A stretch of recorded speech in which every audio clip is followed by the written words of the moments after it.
So Bernard, I'm not really all too sure how to sum up that game, but probably a game of two halves. Do you think that's a fair assessment? Yeah, I think we I don't think it was great first half, but we was in the game. Unbelievable strike from the kid. Silly free kick from us, give the ball away cheaply, punished again. But we got in at half time, had a chat, positive, constructive, told them that we needed to be better. If we was going to lose, let's lose fighting. And then for me, total different 45 minutes in terms of being on the front foot, controlling the game, having the ball for large periods of the game, making the right decisions, and rewarded with a 2-1 win. A lot of the times this season, the game's been winning that midfield battle. Today it was the job of Matt Sargent, Regan Riley and Callum Rowe, all quite young in age, but that didn't show today. That they really stood their own. They competed, which is the minimal requirement at this football club or any football club. They competed. We won first and second balls. But I think the big difference today, you've got to give it to your number 9. He led the line. He worked so hard, was rewarded with his goals. Great finish for the second one. In the right place for his first one. You've got a centre-half crossing the ball for your centre-forward who's not scored in 8. Massive relief for Jordan, but he's backed that up with a performance as well today. And it filters throughout the team. If your 9 gives you that platform, everybody else follows in suit. And I thought we was good all over the pitch. I thought Josh Wardle was immense today at the back. I thought he was solid. Lois Maynard dropping into the back 4 after the first 7 minutes because, we lose another player in Brad Roscoe to a nasty cut. But we adapted, we brushed ourselves down and we found a way to win. It's a cup game and we needed to treat this like last season we believed we could beat anybody on our day. That was our mentality.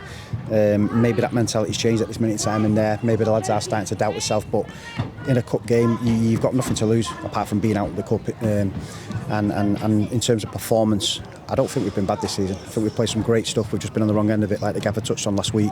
Today we was punished again for minimal mistakes. We make one, we get punished, but at least we found our way back into the game today. And again, you know, for Jordan especially, you can see he's been frustrated. But he was again, his work rate from minute go to the end was outstanding. And again, 2 goals for him. Also, I felt the subs made a large difference as well, particularly Kyle Campbell, who came on, and minutes later he provided a pivotal pass for Josh Wardle, who glanced it across for Jordan Hume. Just a word on Kyle Campbell's involvement today. I think as managers, you know, you've got to affect. That's where you can affect the game. You pick the 11, and you've got 5 subs. 7 today. We can only utilise 5. We believe that, you know, it was screaming out for Kyle's strength and desire, determination and power. Jono called that. You know, Jono pulled us the 20 minutes to go and said, you know, let's get him on. So fair play to the gaffer with that. Kyle's honest. He'll run the channels. He'll work hard. He's got as good as a first touch I've seen. And at 21-year-old, if that's what he is, he'll probably shout at me if I've not got his age right. What a future that kid's got. If he continues to do the basics like he does, he executes them. What a future that kid's got. And you look at Brad Jackson coming on at right back, getting us up the pitch. You look at Isaac Morley coming on, giving us that height and width. We worked hard. We had to work hard for that result today. It's never easy coming here. But yeah, in terms of Kyle, great player, great kid. Well, he touched on it there. It's never easy coming to here 13 years on from our last victory. That must mean something even more to you, particularly doing that for the club, being a local lad as well. I think the most important thing for us today was winning. You know, we've not won in 8. We've drawn 4. We've lost 4. People start to question what you're doing.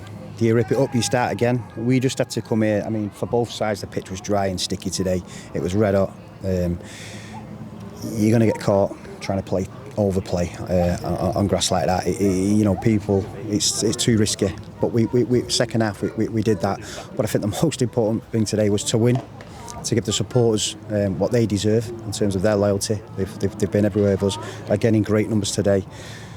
Even at 1-0 down, you know, they get louder, they get more aggressive. That 12th man, they really did sort of help that. And Jordan scoring the way he did and the manner he did in front of them, they've deserved that. So fair play to them. Did you almost feel that they were with a magnet for the winning goal? I think it's massive. I think supporters that get behind the side through the good, the bad and the ugly will eventually get rewarded. And I think today they love Jordan. You can hear him singing his name, you can hear him singing Brad's name, Josh's name, everybody's name. They certainly was the 12th man today. And like I say, what a position on the pitch to go and celebrate with him 10-15 yards away from his finish. And what a great finish as well, by the way. But they've been outstanding. I know we're only 9 games in. they'll criticise us, they'll criticise our style of play when we're not winning. But one thing this lot will do, this group will do, is stick together and stand by us, and they're entitled to their opinion. We agree with them sometimes. Sometimes we'll disagree, but most of the time we'll agree with them. They don't say much, but when they do, it's quite constructive. So fair play to them today. They'll have a good day today, and they deserve it. And finally, our attention now turns to Buxton. Do you think that's going to act as the perfect springboard for maybe the rest of the season? That old cliche would like to say, yeah, it will. We've got a lot of work to do. We've got to get that confidence back. We've got to start believing in each other. But we're at home against another full-time side that will play. They'll be very similar to us in terms of wanting to get the ball down. We've just got to make sure we're right, prepare right Tuesday, Thursday. Got 2 training sessions now before next Saturday. Execute what we do in training and just take that belief out onto the game next Saturday.